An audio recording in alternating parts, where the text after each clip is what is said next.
आपण काय खातो आणि हो, ते कसं खातो याचा आपल्या आयुष्यावर खूप खोलवर परिणाम होतो नाही का?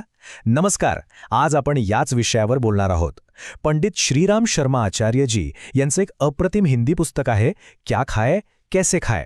तर आज आपण याच पुस्तकात बडलेले जे ज्ञान आहे त्याचा सारांश पाहणार आहोत. चला तर मग त्यांच्या नजरेतून अन्नाचं हे सोप्पं विज्ञान समजून घेऊया. या संपूर्ण प्रवासात आपण 6 महत्त्वाच्या गोष्टी पाहणार आहोत. सगळ्यात आधी आपला नैसर्गिक आहार नेमका आहे तरी काय? मग पाहूया भाज्या आणि धान्यांचं महत्त्व. त्यानंतर स्वयंपाकाची योग्य कला कोणती? अन्नातील छुपे शत्रू कसे ओळखायचे? खाण्याची योग्य पद्धत कोणती? आणि सगळ्यात शेवटी भविष्यासाठी एक आदर्श आहार कसा असू शकतो? चला सुरुवात करूया. तर आपला पहिला विभाग आहे आपला नैसर्गिक आहार. म्हणजे निसर्गाने आपलं शरीर कोणत्या प्रकारच्या अन्नासाठी बनवलं आहे. चला या एकदम मूलभूत प्रश्नाचं उत्तर शोधूया आणि आपल्या जैविक रचनेनुसार आपल्यासाठी योग्य काय आहे ते पाहूया. तर मग आपला नैसर्गिक आहार कोणता? बघा, यामागची मूळ कल्पना ना खूपच सोपी आहे. निसर्गात जर आपण पाहिलं तर आपल्या सर्वात जवळचे प्राणी कोण? वानर. आणि ते काय खातात? फळं आणि वनस्पती.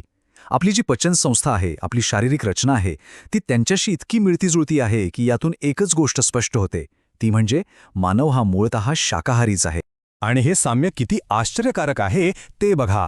एका बाजूला वानर आहेत जे फळं, सुकामेवा, पालेभाज्या आणि कंदमुळं खातात, आणि दुसऱ्या बाजूला आहे मानवासाठी आदर्श आहार, ज्यात फळं, भाज्या, धान्य आणि डाळींचा समावेश होतो. म्हणजे दोन्ही आहार पूर्णपणे वनस्पतींवर आधारित आहेत, जे आपल्याला निसर्गाच्या अधिक जवळ ठेवतात.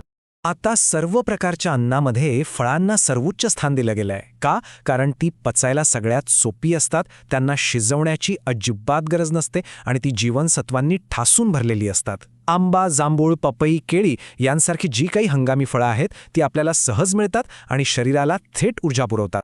आता येतो आपला दुसरा विभाग, भाज्या आणि धान्य. फळांनंतर आपल्या आरोग्यपूर्ण जेवणाचे हे 2 महत्त्वाचे स्तंभ आहेत. ते आपल्या आहाराला पूर्णत्व कसं देतात, चला ते पाहूया. भाज्यांचे आपण 2 मुख्य प्रकार करू शकतो. पहिला प्रकार म्हणजे ज्यामध्ये पाण्याचं प्रमाण जास्त असतं, जसं की दुधी, भेंडी वगैरे. या भाज्या हलक्या आणि पचायला खूप सोप्या असतात.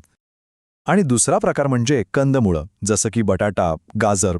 या भाज्या पचायला थोड्याच जड असतात, म्हणून त्यांना उकडून खाणं हे नेहमीच उत्तम. धान्य आणि डाळींबद्दल एक साधा पण अत्यंत महत्त्वाचा नियम आहे. त्यांना नेहमी शिजवूनच खाल्लं पाहिजे. शिजवल्यामुळे काय होतं की त्यातली पोषक तत्व शरीराला सहज मिळतात आणि पचनक्रिया सोपी होते. जर आपण ते कच्चं खायचा प्रयत्न केला तर ते पचायला खूप जड पडू शकतं.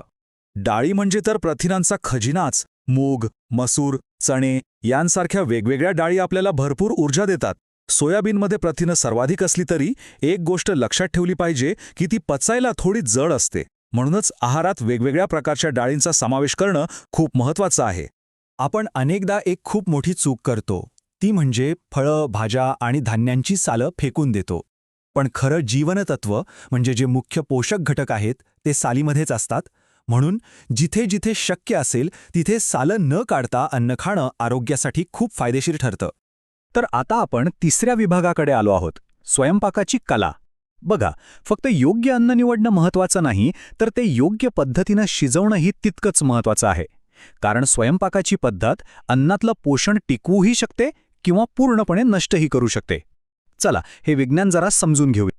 मसाल्यांची निवड करताना खूप काळजी घेतली पाहिजे. हिरवी मिरची, आलं, पुदिना यांसारखे नैसर्गिक आणि ताजे मसाले पचन सुधारतात. पण या उलट सुकी लाल मिरची, हिंग यांसारखे जे तीव्र आणि प्रक्रिया केलेले मसाले आहेत ते पोटात जळजळ निर्माण करू शकतात. म्हणून सौम्य आणि नैसर्गिक मसाले वापरणं केव्हाही चांगलं. स्वयंपाकाच्या पद्धतीचा पोषणावर थेट परिणाम होतो. तळण्यामुळे अन्नातलं जीवनतत्व जवळजवळ नष्टच होतं. त्यापेक्षा वाफवून किंवा प्रेशर कुकरमध्ये शिजवणं हे खूपच उत्तम. खरं तर प्रेशर कुकर अन्नातले सर्व सत्व आणि पोषक घटक टिकवून ठेवतो, म्हणूनच तो सर्वोत्तम पर्याय मानला जातो. आपल्या आहारात भाज्या समाविष्ट करण्याची ही एक अतिशय सोपी आणि प्रभावी पद्धत आहे. पालक किंवा इतर पालेभाज्यांची प्युरी करून ती कणकेत मळली की चपात्या अधिक पौष्टिक आणि चवदारही बनतात. अशा छोट्या छोट्या बदलांनी आपण आपलं जेवण अधिक आरोग्यदायी बनवू शकतो. चला आता वळूया चौथ्या विभागाकडे, अन्नातील छुपे शत्रू. आता आपण अशा काही घटकांबद्दल बोलणार आहोत जे नकळतपणे आपल्या आहारात शिरले आहेत आणि आपल्या आरोग्याला आतून पोखरत आहेत. हे हानिकारक पदार्थ ओळखणं खूप गरजेचं आहे. यातला पहिला आणि सगळ्यात मोठा छुपा शत्रू म्हणजे पांढरी साखर. ही एक पूर्णपणे प्रक्रिया केलेली वस्तू आहे जी शरीरातलं कॅल्शियम शोषून घेते आणि हाडं कमकुवत करते. याऐवजी गूळ हा एक आरोग्यदायी आणि पारंपरिक पर्याय आहे. गुळामध्ये नैसर्गिक कॅल्शियम असतं जे सहज पचतं आणि शरीराला फायदाच देतं. बाजारात मिळणाऱ्या मिठायांमध्ये 3 मोठे धोके आहेत. 1.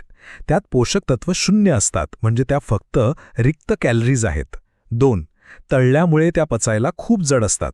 आणि 3रं म्हणजे त्या खूप महागड्या असतात. त्याऐवजी गूळ, शेंगदाण्याची चिक्की किंवा घरी बनवलेले साधे गोड पदार्थ हे चवदार आणि पौष्टिक पर्याय आहेत.